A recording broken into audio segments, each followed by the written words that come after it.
Halo, perkenalkan nama aku Intan Nuraini dengan NPM 23752079. Jadi di sini aku mau ngejelasin tentang eh, pengenalan dan cara akses Power BI. Nah, jadi sebelum kita masuk lebih dalam lagi, apa sih Power BI itu?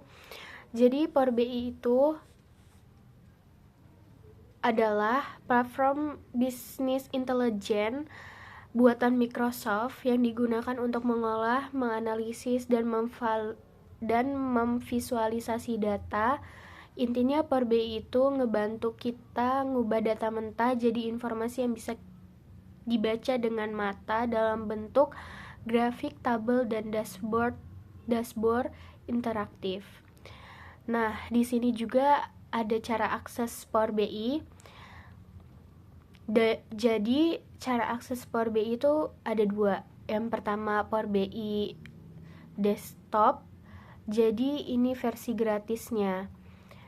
Bisa di-download langsung dari website Microsoft atau dari Microsoft Store.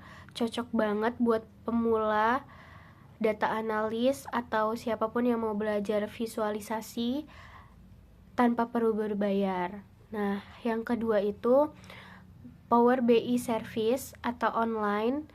Jadi kalau Power BI Service ini dia berbasis cold, bisa digunakan untuk sharing dashboard secara online, akses laporan via browser, atau kolaborasi tim.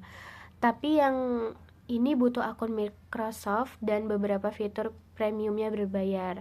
Jadi kalau yang Power BI desktop itu dia gratis, kalau yang Power BI Service itu dia berbayar.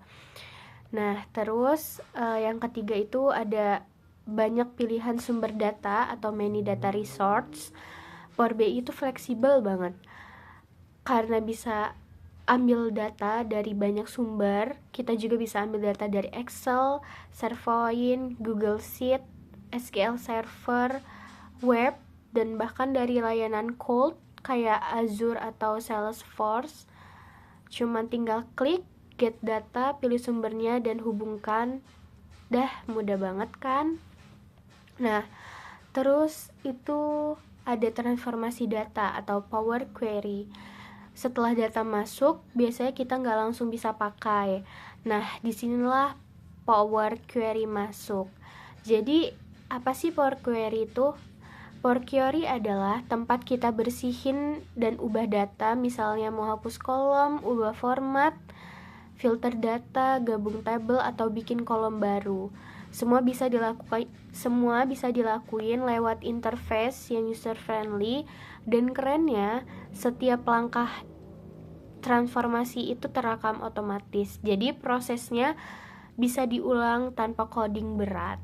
Nah, terus ada data modeling atau relasi antar tabel. Jadi kalau datanya banyak dan dari berbagai sumber, kita bisa bangun model data. Di Power BI gampangnya gini, kita bikin hubungan antar tabel kayak database, misalnya tabel transaksi data, hubungkan ke tabel produk dan tabel pelanggan. Nah, di bagian ini kita bisa atur tipe relasi kayak one to many, many to one, dan lain-lain. Dengan model yang rapi, analisis jadi lebih cepat dan akurat. Nah, kalau kalian udah mulai serius ngolah data, pasti bakalan ketemu nama yang DAX atau singkatan dari Data Analysis Expressions. DAX ini semacam bahasa formula di Power BI, mirip Excel tapi lebih powerful. Kita bisa pakai DAX buat bikin metrik khusus kayak total penjualan, year to date, pertumbuhan bulan ke bulan, rasio konversi, dan banyak lagi. Contohnya fungsi yang sering dipakai kayak sum, calculate, filter, if related.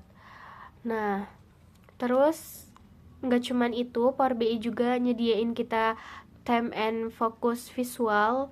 Jadi biar dashboard kita tuh nggak cuman fungsional tapi kayak estetik, Power BI juga kasih opsi buat ganti tema.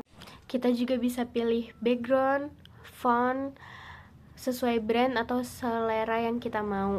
Selain itu, Power BI juga punya marketplace visual. Kita bisa download dan pakai visual tambahan kayak Gantt card, KPI card, funnel, bahkan animasi card. Oke, jadi setelah kita mengenal apa saja semua fitur yang ada di dalam Power BI, sekarang pertanyaannya adalah apa aja sih yang bisa kita lakuin pakai Power BI? Nah, yang pertama itu ada kayak menganalisis performa penjualan harian, mingguan, bahkan bulanan. Terus yang kedua ada melacak KPI bisnis secara real time. Yang ketiga bikin dashboard interaktif, buat presentasi ke manajemen. Lalu ada menghubungkan data dari banyak sistem dalam satu tempat. Yang terakhir itu ada data otomatisasi laporan mingguan atau bulanan. Intinya, Power BI itu bantu kita buat ngambil keputusan berbasis data, bukan cuman feeling aja. Nah, itu tadi pengenalan lengkap tentang Power BI, mulai dari cara akses data, data resort, transformasi data, model relasi, DAX, sampai tampilan visual. Buat kalian yang baru mulai belajar data analis, Power BI itu tempat yang paling tepat buat mulai. Oke, mungkin itu saja yang aku bisa sampaikan. Terima kasih. Bye-bye.